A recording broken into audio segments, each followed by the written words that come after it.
आज का यह वीडियो मनोविज्ञान प्रतिष्ठा साइकोलॉजी ऑनर्स सेमेस्टर 2 के छात्रों के लिए है। आज सेमेस्टर 2 का पेपर फर्स्ट बायोसाइकोलॉजी को प्रारंभ कर रहा हूँ। जैसा कि हम सभी जानते हैं, मनोविज्ञान एक जैव सामाजिक विज्ञान है जो जीव के अनुभूति एवं व्यवहारों का अध्ययन उसके ही वातावरण में करता है। तो मनोविज्ञान एक जैव सामाजिक विज्ञान है, यानी इसका एक जैविक पहलू है और एक सामाजिक पहलू है। तो मनोविज्ञान का जो जैविक साइड है उसका अध्ययन हम बायोसाइकोलॉजी जैव मनोविज्ञान में करते हैं। तो अब सवाल है कि जैव मनोविज्ञान क्या है?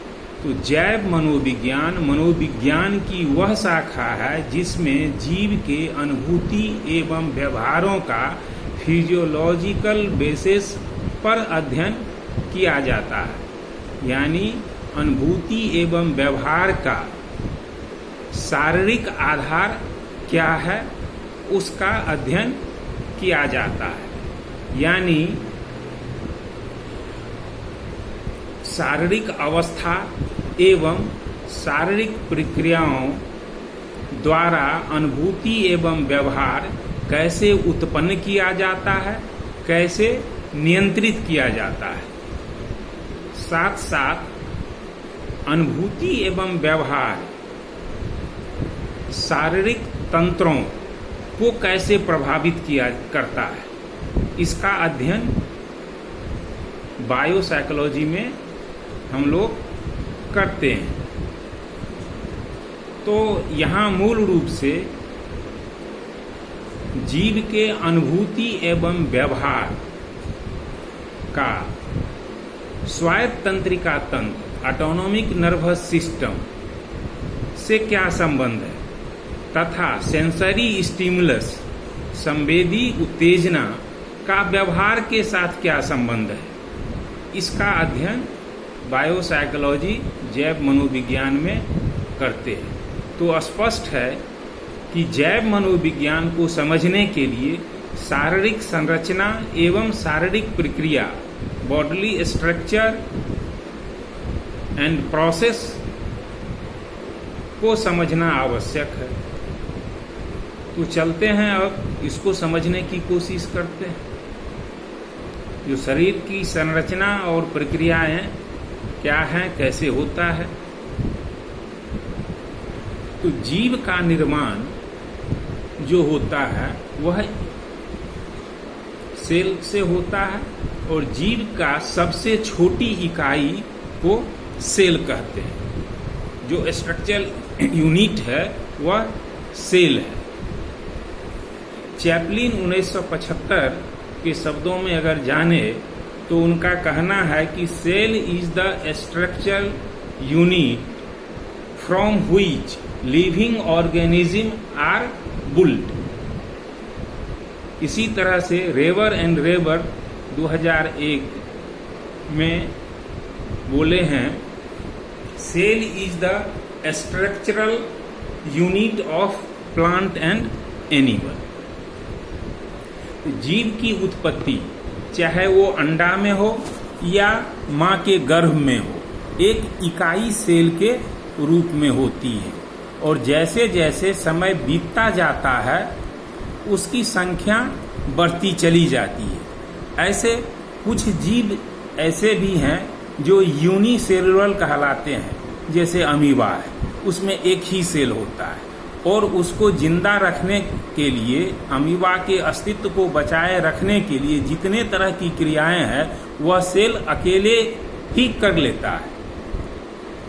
अन्य प्राणियों की भांति मनुष्य भी मल्टी सेलुलर एनिमल है, मतलब एक उसमें सेलों की संख्या अधिक होती है। तो उसमें होता है जैसे जैसे समय बीतता जाता है सेलों की संख्या बढ़ती चली जाती है और जीव का सेल का जो काम है उसमें कार्य विभाजन होता चला जाता है।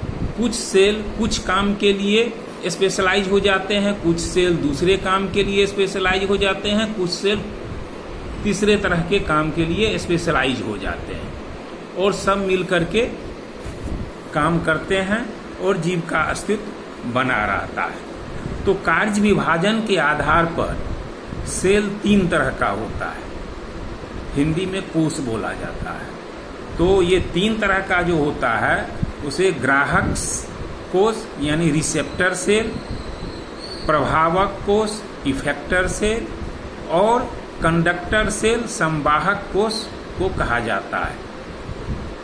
तो रिसेप्टर सेल जो है वह जीव के ज्ञानेंद्रियों में होता है, जैसे आँख, नाक, कान, जीभ, त्वचा, ये 5 ज्ञानेंद्रिय हैं। उसके अलावे इंटरनल ऑर्गन्स जो है सो पेट के आसपास कुछ हार्ट के आसपास भी रिसेप्टर सेल होते हैं।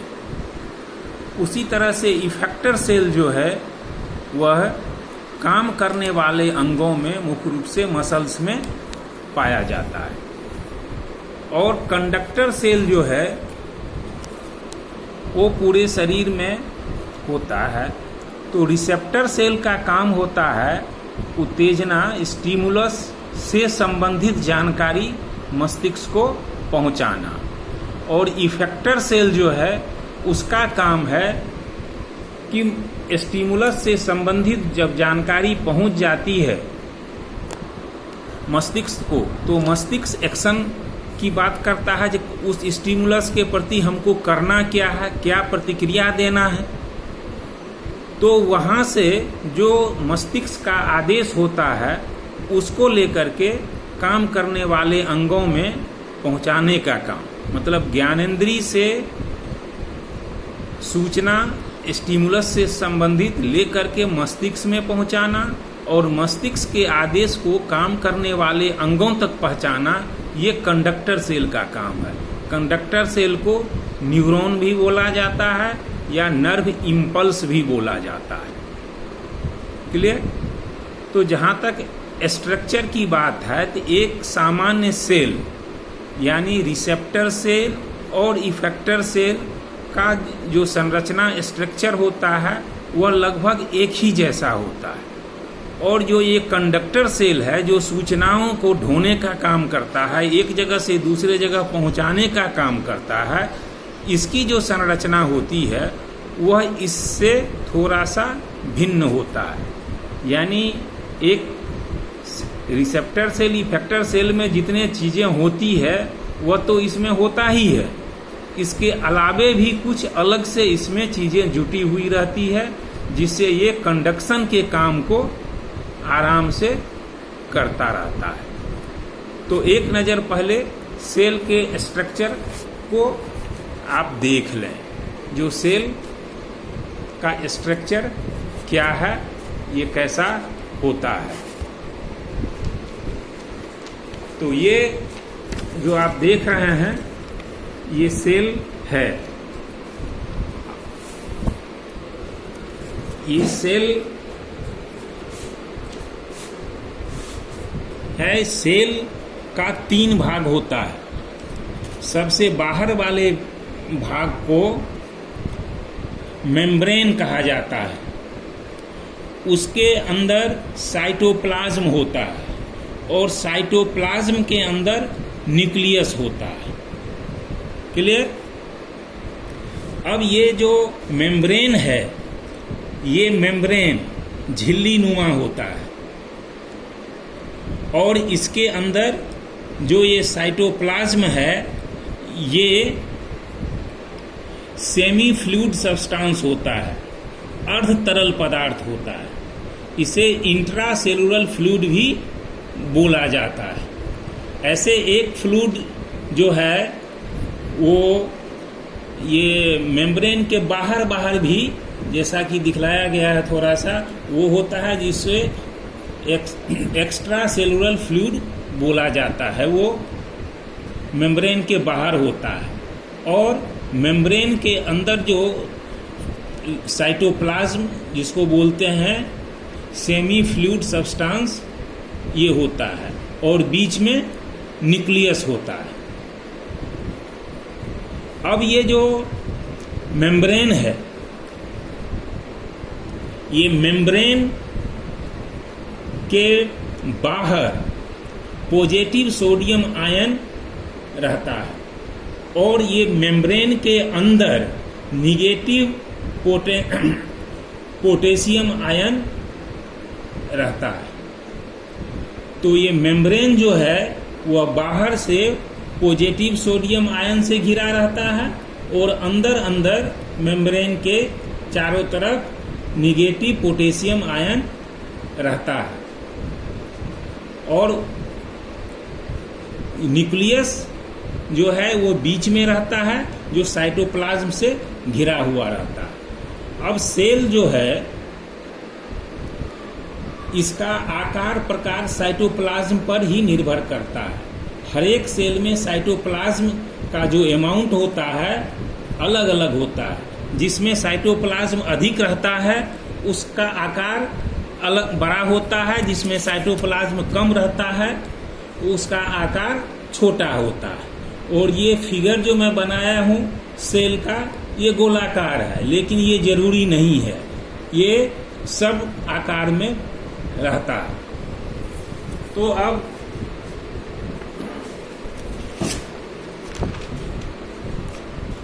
ये सेल जो है इसका 3 पार्ट होता है। पहला मेम्ब्रेन है, साइटोप्लाज्म है और न्यूक्लियस है। मेम्ब्रेन जो है तो सेल का सबसे ऊपरी भाग या बाहरी भाग है। न्यूक्लियस बीच में रहता है और न्यूक्लियस के चारों तरफ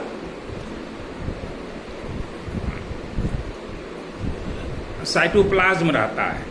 मेम्ब्रेन सबसे ऊपर का भाग जो हो गया, बाहरी भाग, वो मेम्ब्रेन हो गया। जैसे एक अंडा होता है तो अंडा का जो सबसे ऊपर उजला साइड है उसको मान लीजिए कि वो मेम्ब्रेन है और उसके अंदर जो लसीला उजला रंग का लिक्विड होता है उसको आप साइटोप्लाज्म मान लीजिए और पीला वाला जो पोर्शन बीच में रहता है उसको न्यूक्लियस मान लीजिए। यही एक सेल का स्ट्रक्चर है। और जैसा कि मैं बताया कि जो ये मेम्ब्रेन है तो मेम्ब्रेन के अंदर अंदर निगेटिव पोटेशियम आयन रहता है और बाहर बाहर पॉजिटिव सोडियम आयन रहता है। क्लियर? और यह जो मेम्ब्रेन होता है जिसे कोशावरण कहते हैं, यह सेल के सभी सामान को इकट्ठा करके एक आकार का रूप देता है, मेम्ब्रेन ही। क्लियर? अब मेम्ब्रेन के जो है वो झिल्ली नुमा मतलब छेद छेद युक्त उसमें रहता है। और मेम्ब्रेन जो है इसमें 2 तरह का क्षमता है, एक को बोलते हैं इरेबिलिटी और दूसरा को बोलते हैं कंडक्टिविटी। तो मतलब इसमें ये अपने साइज को बढ़ा भी सकता है और जो उद्दीपन स्टिमुलस है उससे संबंधित जो जानकारी होती है, जो उद्दीपन का प्रभाव होता है, उसको वो सेल के अंदर भेजने का काम करता है, यानी कंडक्शन का काम करता है। अब उद्दीपन के प्रभाव को वो किस रूप में ग्रहण करता है, तो वो इम्पल्स के रूप में ग्रहण करता है। तो होता क्या है, जैसे कि कोई भी स्टिमुलस ज्ञानेंद्री को प्रभावित किया, जैसे आंख एक ज्ञानेंद्री है, तो उसके सामने कोई चीज उपस्थित हुआ तो आंख में जो रिसेप्टर सेल है, सेल के 3 प्रकार बताए, तो जो रिसेप्टर सेल है उसका जो मेम्ब्रेन है वह पहले उत्तेजित होगा, जिसको इरेबिलिटी कहते हैं। अब वो उत्तेजित होता है तो थोड़ा सा फैलता है और उसमें जो अंदर में निगेटिव पोटेशियम आयन है वो बाहर की तरफ आता है और बाहर में जो पॉजिटिव सोडियम आयन है तो वो अंदर की तरफ आना आता है। तो उसमें एक विद्युत रासायनिक प्रक्रिया होती है और एक आवेग उत्पन्न होता है जिसे इम्पल्स बोलते हैं। यह जो इम्पल्स बनता है इसमें वह जो संवेदी उत्तेजना होता है उससे संबंधित सभी जानकारी रहती है जो अंदर आ जाता है। तो यह इम्पल्स ही है। अब इम्पल्स तो यहां बनता है और इस इम्पल्स को कंडक्टर सेल यानी न्यूरॉन जिसे नर्व सेल बोलते हैं उसके द्वारा ज्ञानेंद्रियों से लेकर के मस्तिष्क तक पहुंचाया जाता है और मस्तिष्क से में जाकर के वह फिर दोबारा जो मस्तिष्क का आदेश होता है उसको एक दूसरा न्यूरल चेन होता है वो लेकर के काम करने वाले अंगों में पहुंचाता है। इसको डिटेल में आगे बताएंगे। पहले आप सेल का जो सामान्य संरचना है वो देख ही लिए हैं। अब इसमें मेम्ब्रेन जो सबसे बाहर का भाग है वो समझ लिए। अब साइटोप्लाज्म की बात है तो साइटोप्लाज्म जो है वो सेमी फ्लूइड सब्सटेंस है। अब इस साइटोप्लाज्म का जो फ्लूइड है इसमें बहुत तरह का रासायनिक तत्व रहता है। तो साइटोप्लाज्म में एक तत्वों का झिल्ली-नुमा नेटवर्क पाया जाता है जिसे इंडोप्लाज्मिक रेटिकुलम कहते हैं। शॉर्ट में इसे ER बोला जाता है, इंडोप्लाज्मिक रेटिकुलम ER। यह ER दो तरह का होता है, एक होता है रफ ER और दूसरा होता है स्मूथ ER। तो जो रफ ER होता है वह प्रोटीन प्रोडक्शन का काम करता है और जो स्मूथ ER होता है वह प्रोटीन को ग्रहण कर एक गुच्छा का रूप में बन जाता है और ऊपर से एक मेम्ब्रेन के टाइप का कवर हो जाता है और वह ग्रेनुअल के तरह, अणु के तरह दिखता है। तो प्रोटीन जो इसमें बनाता है। अब न्यूक्लियस पर आइए। तो न्यूक्लियस कोश का सबसे अंदर का भाग है जो चारों तरफ से साइटोप्लाज्म कोश द्रव से घिरा हुआ रहता है। यह सेल का सबसे महत्वपूर्ण भाग है। अब इस न्यूक्लियस में दो तरह की चीजें रहती है, एक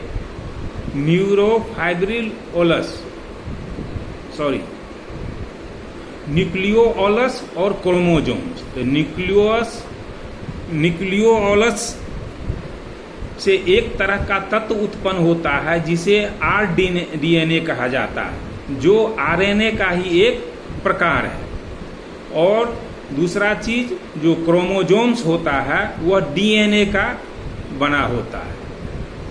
अब न्यूक्लियस में न्यूक्लियोलस तथा क्रोमोसोम्स दोनों का जो काम है, पहला काम प्रोटीन प्रोडक्शन में मदद करना है और ये प्रोटीन जो है वह सेल को मैच्योर्ड बनाता है और उसके अलावे जो प्रोटीन बन जाता है एक्स्ट्रा, वो बाहर दूसरे सेल के काम में आ जाता है। अब यहाँ एक चीज बता देना जरूरी है कि ये क्रोमोसोम्स जो है वो हर एक जीव के सेल में क्रोमोसोम्स की संख्या अलग अलग होती है। मनुष्य के एक सेल में 23 जोड़ा क्रोमोसोम्स होता है। 23 जोड़ा क्रोमोसोम्स में जोड़ा मतलब दो, 23 जोड़ा क्रोमोजोम्स होता है। तो प्रत्येक जोड़ा में एक उसके माँ के तरफ से आया हुआ होता है और एक पिता के तरफ से आया हुआ होता है। तो 23 जोड़ा में हर एक जोड़ा में एक एक उसके माँ के तरफ से आया हुआ होता है और एक एक उसके पिता के तरफ से आया हुआ होता है। तो इस तरह से टोटल 23 जोड़ा क्रोमोजोम्स मानव सेल में पाया जाता है। और ये सेल जो है वो दो तरह का काम ये क्रोमोजोम्स जो है इसका दो तरह का काम है। एक काम है एसेक्सुअल रिप्रोडक्शन और दूसरा काम है सेक्सुअल रिप्रोडक्शन। एसेक्सुअल रिप्रोडक्शन में क्या होता है, जैसे सेल है, सेल में मेम्ब्रेन हो गया, साइटोप्लाज्म हो गया, न्यूक्लियस हो गया, न्यूक्लियस में क्रोमोजोम्स हो गया और न्यूक्लियोलस हो गया। अब जब ये पूरा मेच्योर्ड हो जाता है, प्रोटीन का प्रोडक्शन होता है और उससे सब चीज मेच्योर्ड होता है। मेच्योर्ड होते होते जब पूरा परिपक्व हो जाता है तो सेल डिवीजन हो जाता है, मतलब एक सेल दो सेल में कन्वर्ट हो जाता है, इतना मेच्योर्ड हो जाता है। जब दो सेल बनेगा तो इस सेल में जैसे 23 जोड़ा क्रोमोजोम्स था तो उसमें भी 23 जोड़ा क्रोमोजोम्स हो जाएगा।